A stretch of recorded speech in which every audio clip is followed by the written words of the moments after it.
all our distinguished guests, all the organizers, all the awardees, and the jury which sat through to find out who should be awarded this time.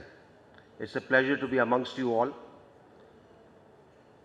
I'm supposed to say a few words.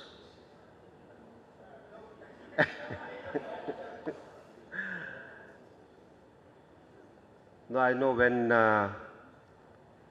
you invite politicians, I'm not. So then few words is difficult to describe.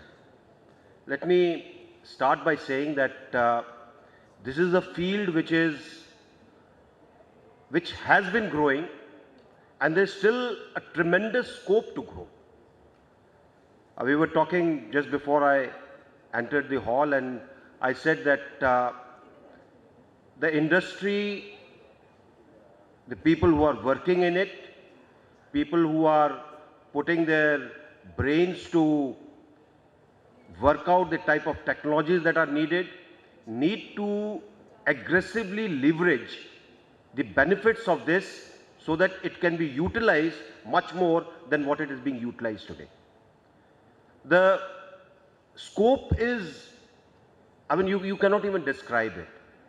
So many things are there on which it can be used. It is not restricted. And the more I think we work on it, the better it would be. A question always comes, we want an indigenous solution. Yes, everybody wants something which comes up. And let me just, as an illustrative example, quote what Norinco, China did, which today is one of the largest arms exporter from China. And it is one of the largest in the world today. The industrial base was very low. It was much far below what India had in 1949. But then what they decided was that as a country, they must do well and look at indigenous solutions. So they did reverse engineering. Ludhiana used to be very famous for that at one point of time. And by reverse engineering, what they got, which was not the latest, they converted something which they had into something which they could pass off as indigenous. Initial product was not good and improved their own product. And the time came that today they say we can make a stealth aircraft, we can convert a burnt out ship into aircraft carrier, and we can do A, B and C.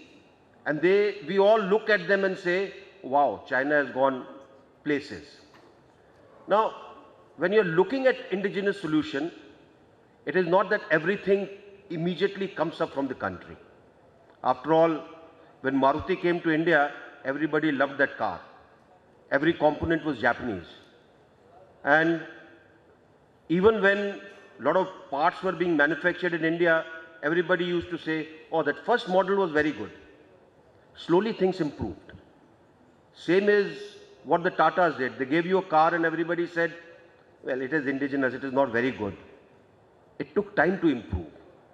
So when you're looking at indigenous solution, it has to be an amalgamation of technology that you borrow, of things that you make yourself, and then devise your own methodologies to convert that technology in something which is unique to the country.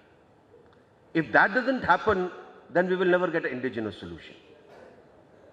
So we all say make in India. Make in India will happen. Make in India because each one of you who's sitting here, who's working in this field, has got enough brains to work out everything. Maybe you require a wherewithal, you require an environment, you require an industry that allows you to grow and to use your capabilities in a manner in which more money is required, where you can put in your best to produce something which is world class. Ultimately, what sells is what is world class. Second best never sells. second best at best can last for few days till people discover that it is the second best. And your industry, this field is such that you require the very best. So I hope that all who are working in this field, all who are passionate about this field, all who feel that tremendous amount of work can be done in this field need to look at this, that ultimately we must reach that class where the world looks at us and not that we look at the world. It will take time. It will take time. And I heard this from somebody about a Soviet era where one day in the Kremlin there was a parrot which was flying around and saying, "Down with communism, down with communism, down with communism." The KGB was very unhappy about it. So they said, "Go and find out whose parrot it is." Ultimately, they found the block in which the parrot's master lived, and they knocked at his door and said, "Mikhail, do you own a parrot?" And he said, "Yes, sir, I own a parrot." "Will you get that parrot out? So we want to talk to the parrot."